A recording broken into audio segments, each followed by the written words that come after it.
Please be seated. Welcome home to St. Anne's. Remember on St. Nick's Sunday, our first Sunday in Advent, I said, don't worry, we're going to get time for John. We want you to know that you're welcome to join us at 10 a.m. So let's talk a little bit about our subscribe gospel. to receive our sermons. We can't So, wait to meet you. John the Baptist, I don't know how much you guys are familiar with John the Baptist, but he's an ascetic holy man. So he has a miraculous birth. His mother is pregnant with him miraculously. And he is given immediately upon birth to God. So his entire life is that of an ascetic holy man. And at one point when he begins his true ministry, he goes out into the desert and he's proclaiming the gospel, proclaiming the coming of the Messiah, and doing all these things. He's a very, very popular holy man. Everyone loves a good ascetic. I mean, you don't want to be one, but they're quite inspiring, really, if you're around them. I mean, you don't want to be too close because they usually smell a little bit funny, because asceticism doesn't come with great hygiene. But it's an inspirational life. And so that is really the basics of John. So again, like I said, ascetic holy man. And I know I've talked a little bit about it in the past, but John is exactly who we expect the Messiah to be. So it should not come as any surprise at all that the people at the time are like, are you the Messiah? Because you seem messianic to us. And so that should make sense. That should make a lot of sense. That he is exactly what we think of when we think of who's coming to be the Messiah. Somebody whose entire life has been dedicated to this ministry. Somebody who lives a very particular way, the opposite of the way that we want to live our lives. Because who here wants to be the Messiah?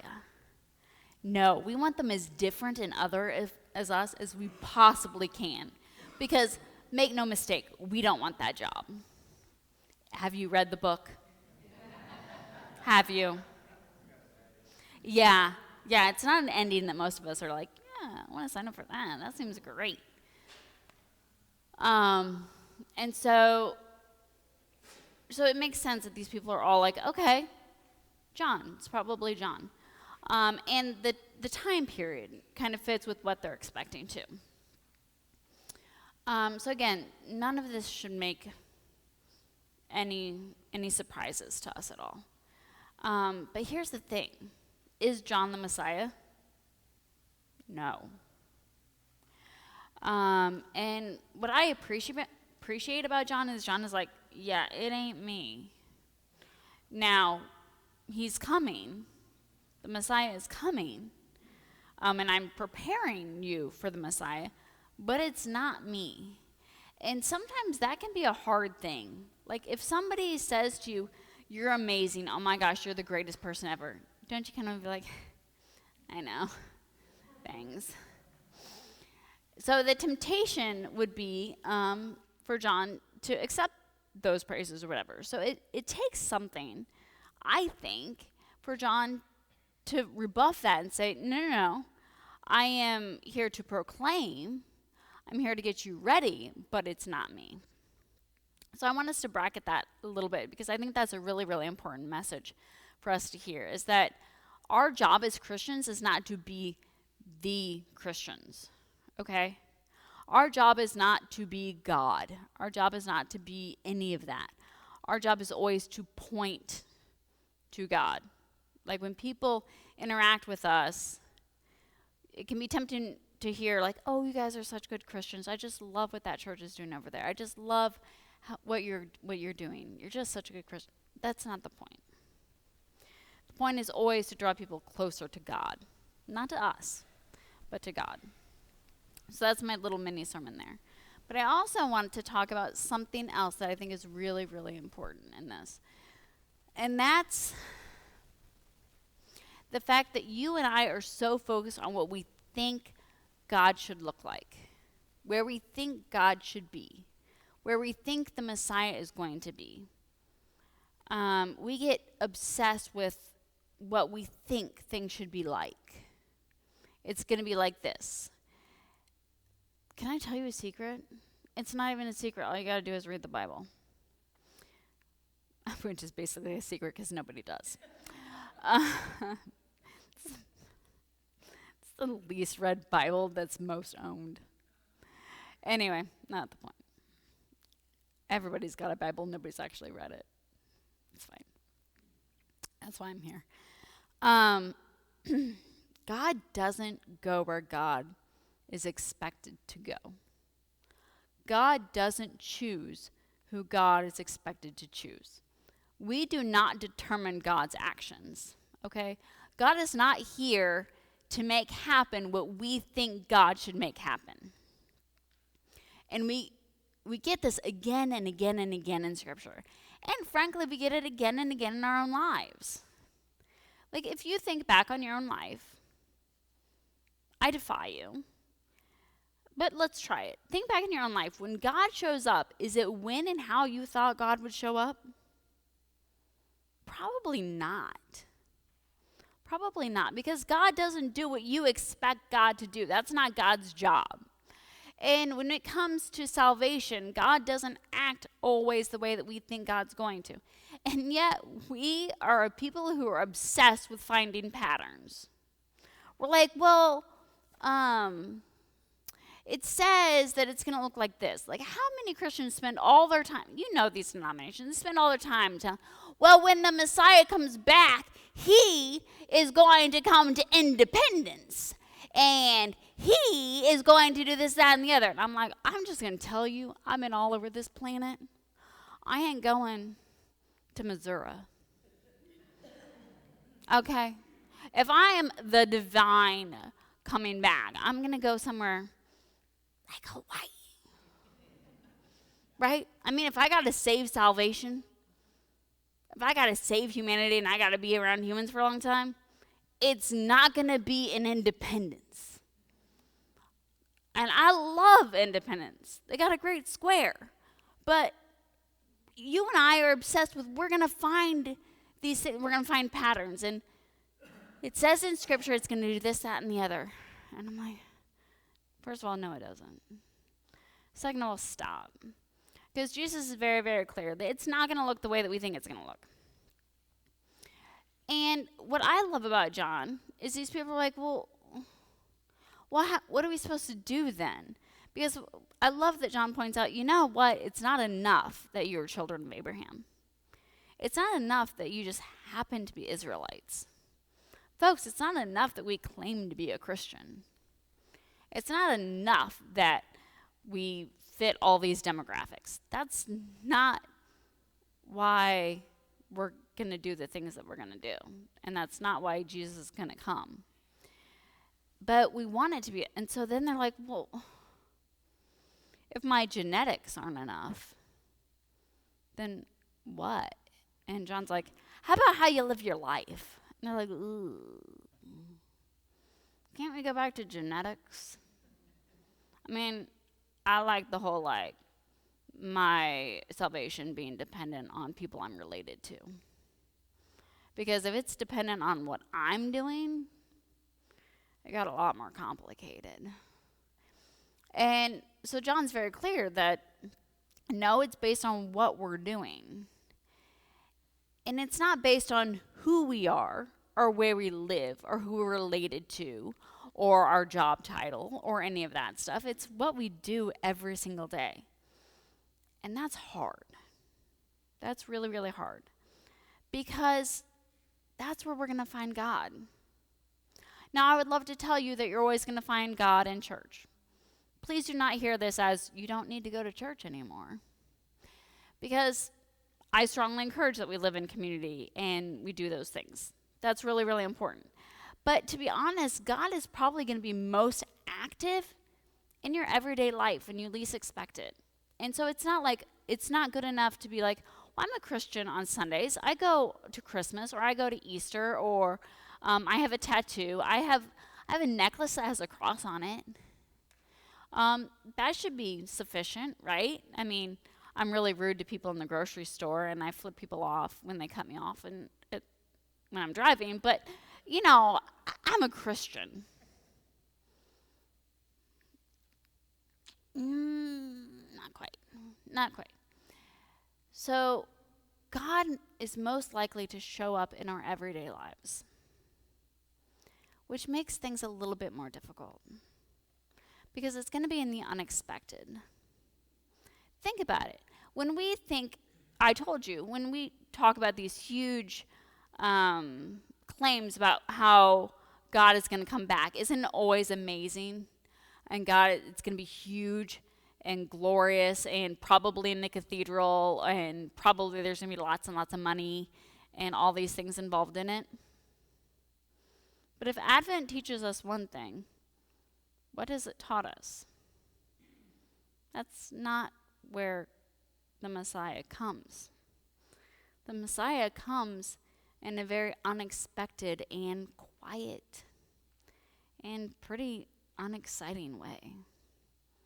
We're talking about a young woman who is basically a nobody. I mean, she comes from a religious family and she has some of the genetics. And to be honest, next week is Mary's Sunday, so come because that's when I get my feminist time every year. I adore Mary. But it's not what the people expect. And it's not what you and I expect. So what is my message to us today? My message to us today is watch. Pay attention in your everyday life. In the moments that don't seem that big a deal. Putting your kids to bed at night. Driving to work. The mundane. The everyday. The unexciting and sometimes not terribly awesome. Not the big moments, but the little stuff. The one-on-one conversations that you have with other people. Pay attention. Pay attention because that is when the Messiah shows up. That is when your salvation is most real. In your everyday moments when it's tempting to get distracted. Because we all have so much going on right now, don't we? And I'm the first to tell you, my life is crazy. You don't want this. I don't recommend it. It's nuts. I'm just trying to keep these students from blowing up, okay? I have very low expectations this week. Let me tell you, on Friday, people were like, how are you doing? I was like, it's Friday the 13th, a full moon, the week before we get out for Christmas. How do you think I'm doing? And can I tell you, in my household, we represent 3 different schools, which means there's 3 different lists of themes. Yeah. You want to know what my theme is tomorrow in my building? Dress as a snowman. What does that even mean? I'm like, I guess that means I can wear sweatpants and have this big old gut hanging out. I come into, what? And then there's dress as your Grinch or dress as this or that.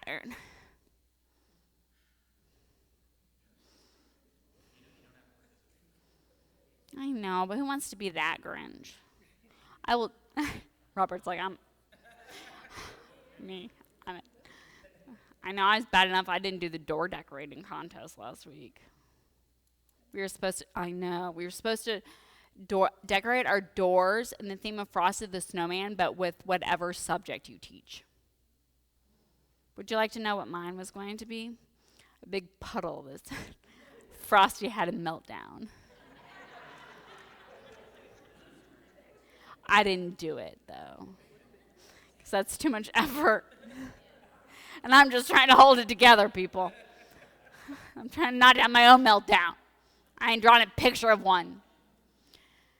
Okay, so I get that I am not here to tell you that life is don't you love the clergy? People who are like, well, you just got to breathe. Christmas doesn't matter. Got to be in the Advent, praying all this stuff. You ain't got time for that. And don't think that I think you do. I'm not stupid. I know what your reality is. I see your Facebook posts. Don't you think I don't? You're worried about Santa Claus? You should be worried about your priest. I see what you're posting. But here's what I do challenge us all to do. In all the craziness, in all of that, pay attention. Be present in it as best as you can. I know you're just trying to survive. Be present in it. Breathe it in. Breathe in the conversations. Breathe in all the theme days that you don't want to participate in. Breathe in the realization that Amazon only has a few more days left to deliver your Christmas presents, and you're like, here's the trick. Your priest is going to give you, did you know you have a loophole? You know I'm the priest of the loophole. I'm here for you. I got a loophole for everything. Christmas doesn't actually start until Christmas Eve, which means you have until Epiphany to get your presents in. That's a fun little trick in the Rhodes house, because I know everybody feels bad because we ain't got no elf and we don't do all these other things. I ain't got no elf. But my children get St. Nick. We do Job of Local Flood. Does everybody know what Job of Local Flood is? Y'all, this is one of the most important holidays. Okay. Christmas Eve, you still have time. You got time. Christmas Eve, you get a book and chocolate, and you get to stay up all night reading and eating chocolate. I mean, that is a sacred holiday in my house. So then we do Christmas. And then for the stuff that didn't show up for Christmas, I've still got Epiphany. You got time. You got time. Don't worry about it. And in fact, it all goes on sale. I told you I'm the queen of the loophole. Okay, so what I'm saying to you is what John is saying to these people. Do not look where you think you should be looking. God won't be where you think God should be. God will be where you are anyway. And if you need a loophole, I got you. You just let me know. I've got Lenten loopholes. I've got Advent loopholes. I got them all. We want you to know that you're welcome to join us at 10 a.m. on Sundays. See, you think Please you want be to be sure an to hit evangelical? subscribe to receive our because sermons. they've got all these like We cool can't bands wait and to stuff. meet you. No, you don't. You want to be mainline because we've been doing this for thousands of years. We have so many loopholes. I know. That's my. Why should you go to a